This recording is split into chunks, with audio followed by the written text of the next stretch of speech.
Fellas, want to dominate with a symbiote that's as savage as it is powerful? I mean, who doesn't want to be a 10-foot tall black goo monster? It's like the ultimate power up. In this video, I'll show you how to unleash Venom's true potential and make your enemies wish they were anywhere but on the battlefield. Venom isn't just one of Marvel's most iconic anti-heroes, he's a powerhouse in Marvel rivals. As a vanguard, he can take a beating and dish out some serious damage in return. His brutal combination of strength, durability, and crowd control makes him a force to be reckoned with on the battlefield. Whether you're aggressively charging in or holding the line, mastering Venom can turn the tide of any match. In this video, I'll break down the strategies and tips to make you a true Venom menace. Let's get into it. Before we dive into the action, don't forget to like this video and subscribe for more Marvel Rivals content. You won't want to miss any of these tips and guides. Venom's base attack, Dark Predation, unleashes a rapid 4-hit combo with a range of about 15 meters. The kicker, Venom's the only Vanguard with a normal attack that can land headshots, giving him insane burst damage. Weave in melee hits for extra damage without slowing down, and pair this with his next attack, Cellular Corrosion, for even more devastation. Cellular Corrosion slows enemies and deals damage they can't break free in time from his tentacles. It's great for controlling space and heals. This also has a small area of effect to hit those around you, taking down about a third of the enemy's health. This is perfect for setting up kills. Next, we have his passive, Alien Biology. Venom's wall crawl ability lets you scale walls like Spider-Man, except you're not wearing spandex and making quips. You'll be crawling around, dropping in on unsuspecting enemies, and looking pretty cool while doing it. It's basically like being the worst possible neighbor, except instead of loud music, you're dropping in from the ceiling to punch someone in the face. On mouse and keyboard, you press space to scale the walls and ceilings, and use the left click to sprint.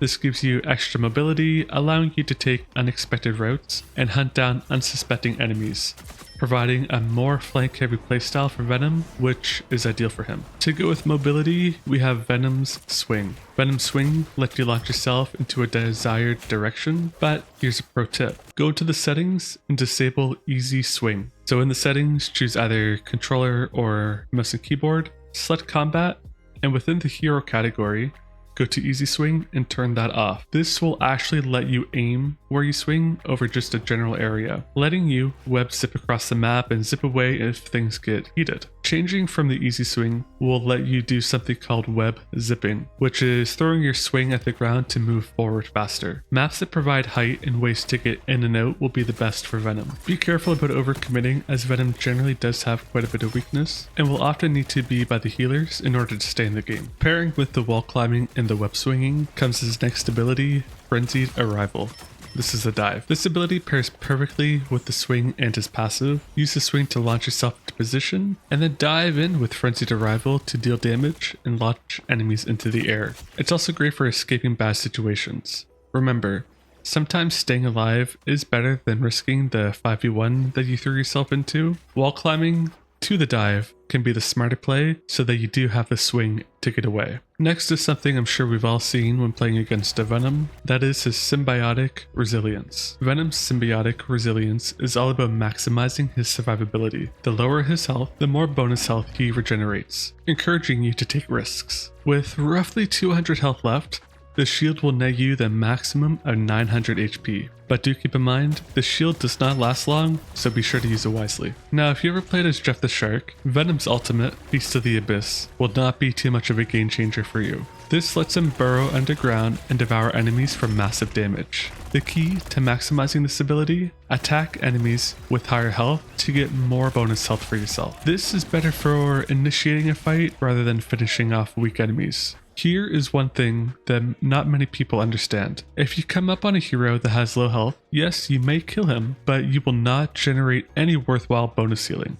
However, if you were to hit a full health character, you deal more damage to them, and you also generate more health for yourself. It's better to take more people down to low health and heal over potentially knocking out weaker enemies and not really healing at all. This could take about 70% of the enemy's health bar off, if they're near full health, but may not even fully finish off someone who is closer to the death. Now for his final ability, it's a passive called Touch of Clintar. Venom's passive gives Spider-Man and Penny Parker some extra power, activating their symbiotes and granting them explosive spikes that deal serious damage. It's perfect for creating chaos and giving your teammates an edge and driving back the enemy. Now that we covered the abilities, here's how to properly use him. Venom's power lies in his ability to chain abilities together seamlessly. Here's the core combo. You swing into action, dive in with Frenzied Arrival, lock your enemies down with Cellular Corrosion. After that, use your Dark Predation, your basic attack, to melt the health away with headshots. Rinse and repeat. Use Symbiotic Resilience, the shield,